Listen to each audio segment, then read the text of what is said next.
Hi dear friends, അസ്സലാമു അലൈക്കും. അപ്പോൾ ഇന്ന് ഞാനൊരു ട്രാവൽ വ്ളോഗുമായിട്ടാണ് വന്നിട്ടുള്ളത്. ഞങ്ങളിപ്പോൾ രാസ്തനൂര് പോയിക്കൊണ്ടിരിക്കുകയാണ്. അവിടെ അരാംകോയുടെ ഒരു മാൻഗ്രോവ് എക്കോ പാർക്ക് ഉണ്ട്. അത് കാണാനാണ് നമ്മളിപ്പോൾ പോകുന്നത്. ഇങ്ങോട്ടുള്ള വഴി കണ്ടുപിടിക്കാൻ ഒരു പ്രയാസവും. നമ്മൾ രാസ്തനൂർ എത്തിക്കഴിഞ്ഞാൽ റോഡ് സൈഡിലൊക്കെ നിറയെ മാംഗ്രോവിലേക്കുള്ള ബോർഡുകൾ നമുക്ക് കാണാവുന്നതാണ്.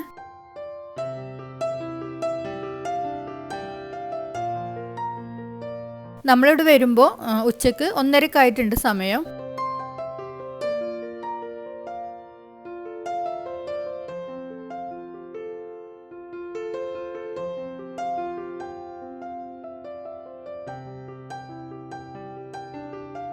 പുറത്ത് അത്യാവശ്യം നല്ല വെയിലും ഉണ്ട്, അതുപോലെ തന്നെ നല്ല തണുത്ത കാറ്റും അടിക്കുന്നുണ്ട്.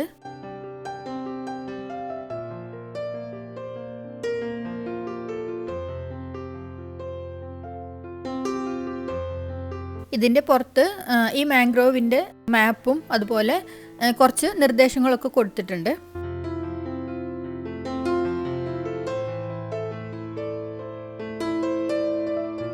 ഇനി നമുക്ക് ഇതിൻ്റെ അകത്തെ കാഴ്ചകൾ കാണാം.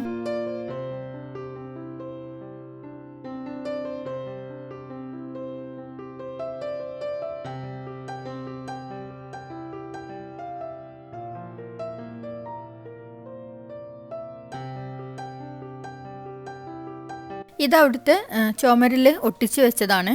നമ്മളിത് കാണുമ്പോഴും തൊട്ട് നോക്കുമ്പോൾ പോലും ഇത് റിയൽ അല്ല എന്നുള്ളത് നമുക്ക് മനസ്സിലാവില്ല.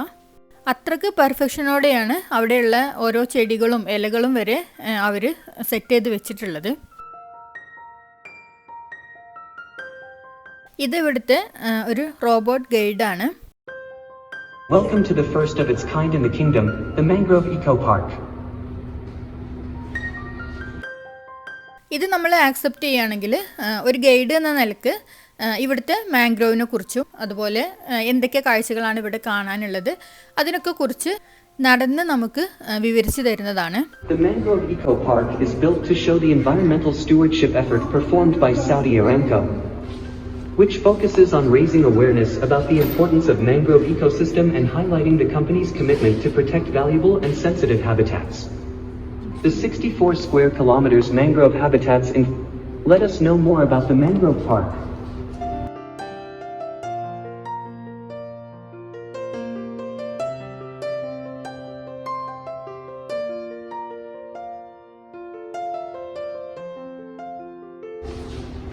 The journey of Saudi Aramco's biodiversity protection did not start from this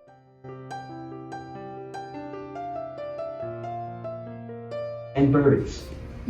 Also, we have a telescope upstairs in each side. You can see birds in the area. Let us move to the next point.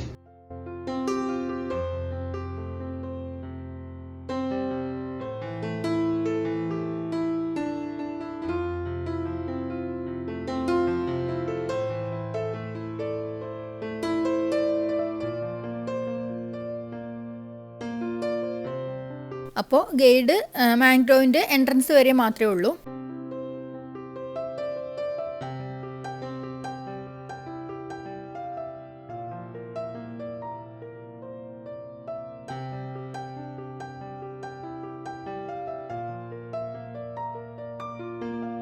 ഇവിടുന്നാണ് mangrove start ചെയ്യുന്നത്.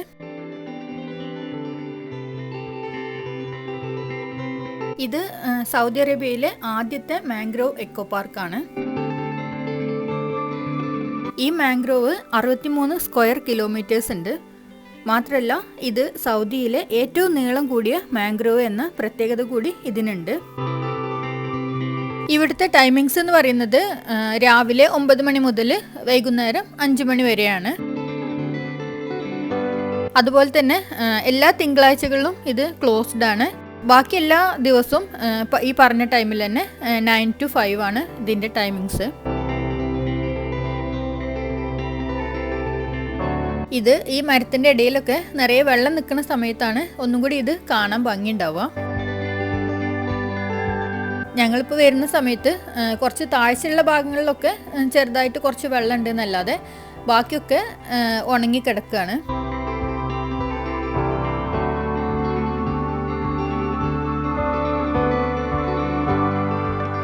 ഈ വെള്ളമുള്ള ഭാഗങ്ങളിലൊക്കെ നിറയെ മീനുകളും ചെറിയ ചെറിയ ഞണ്ടുകളും ഉണ്ട് കേട്ടോ.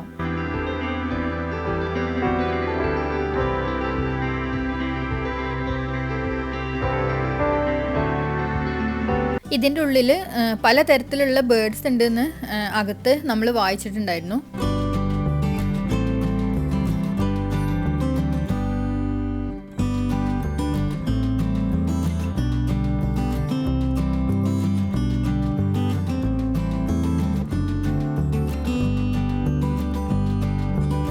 നൂറിലധികം ദേശാടന പക്ഷികൾ ഇതിനുള്ളിലുണ്ട് എന്നാണ് പറയുന്നത്.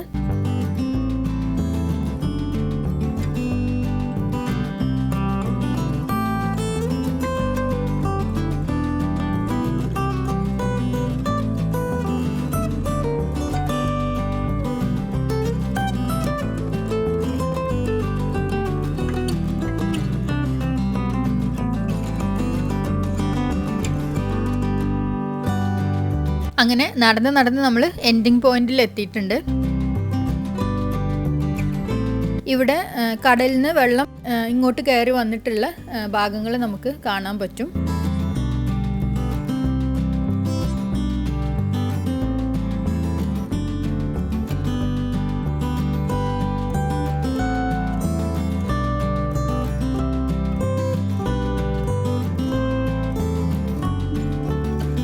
ഇനി വന്ന അത്രയും ദൂരം നമ്മൾ തിരിച്ച് നടക്കണം.